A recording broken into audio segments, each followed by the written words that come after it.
భీముడు ద్రౌపదికి చెప్తాడు, కీచకుణ్ణి నర్తనశాలకి ఒక్కడినే రమ్మను అని చెప్తాడు. సరే అని చెప్పి కీచకుడు తన దగ్గరికి వచ్చినప్పుడు దేవి దగ్గరికి కీచకుడు వచ్చి, మాలిని నన్ను పెళ్లి చేసుకో అంటే, సరే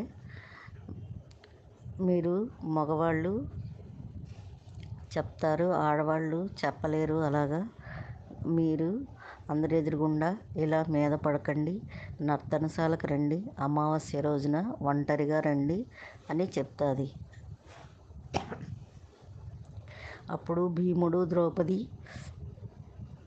అమావాస్య నాడు కటిక చీకట్లో నర్తనశాలకి భీముడు ఆడవేషం కట్టుకుని నర్తనశాలకి ఇద్దరు కలిసి వెళ్తారు.